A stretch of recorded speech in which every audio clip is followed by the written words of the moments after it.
we alone in the universe? With more than 100 billion galaxies in the observable universe, and at least 500 billion planets in the Milky Way alone, don't you think we should have found something by now? Even if a tiny percentage of those billions of planets hosted intelligent life, there would be tens of thousands of extraterrestrial civilizations out there. Yet, we haven't seen any. Where is everybody? We keep wondering what's taking them so long to come. But what if I told you that even the friendliest of all aliens could wipe out our entire civilization for good? This is What If, and here's what would happen if aliens visited us tomorrow.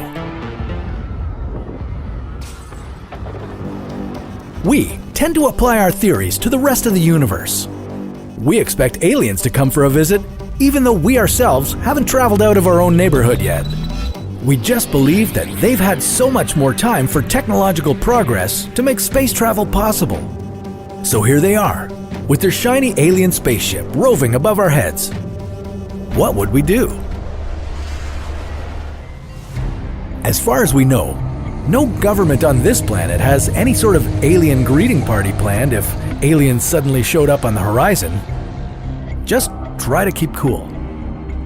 Say the aliens happened to be very polite and sent us a signal before invading our planet's personal space.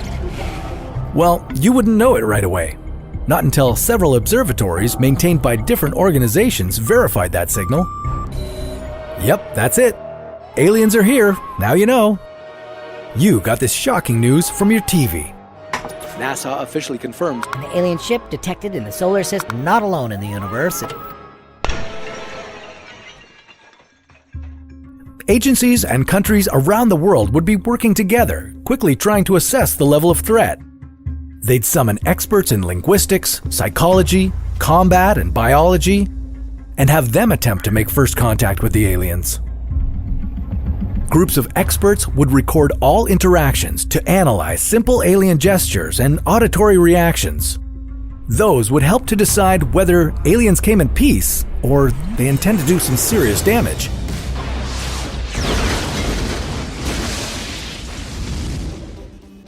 Some people might believe that religious leaders should do all the talking. Something's telling me that aliens didn't learn our languages in school, so good luck to anyone trying to reach out to them. While the world's most intelligent people were busy trying to interpret the aliens' intentions to the best of their ability, you would be, wait, aren't you curious to know what the aliens look like? Some evolution experts agree that things like proteins and DNA are the same no matter where in the universe you're from. If that's true, alien evolution would be close to that of humans. They'd have binocular vision with eyes located close to the brain. Just like us, they'd be based on land and have a minimum of 2 legs for mobility and 3 fingers so that they could handle tools. Still, if some of our own life forms look like this, try to picture something coming from another planet. Meanwhile, on Earth, while governments were busy figuring out the action plan, the media would be keeping you informed. You'd be advised to stay indoors and wait for further instructions. It'd be hard to filter out what's legitimate news and what isn't, but try not to fall for fake end-of-the-world news on Facebook and keep calm. At least make an effort to give up the urge to pack up your belongings and head for the hills. At the same time, the governments and scientific experts would be sharing information about alien interactions. From here, the events could unfold in a few different ways. First, we may not get any auditory or visual response. Nothing at all. This could mean anything from the alien spacecraft doesn't have any aliens on board to the aliens are waiting for their alien backup to fry us up.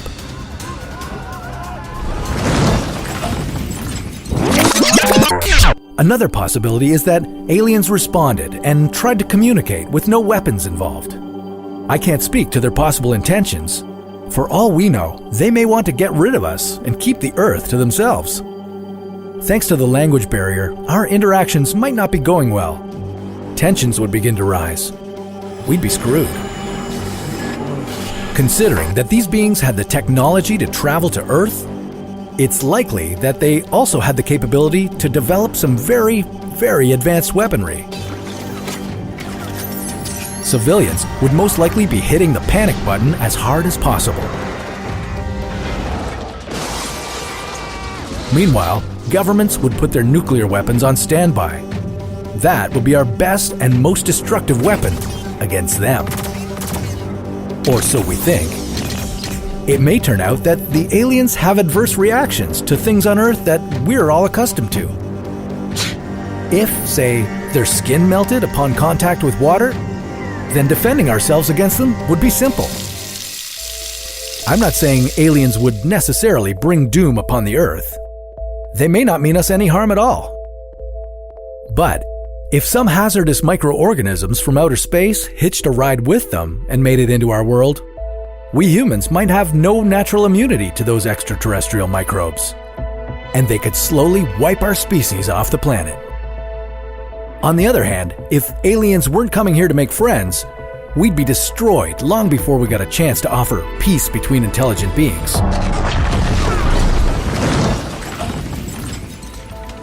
In any case, we aren't ready for a visit from interplanetary travelers. We'd better get prepared for first contact. Or maybe we should try to invade alien worlds before they invade us. But that's a topic for another What If.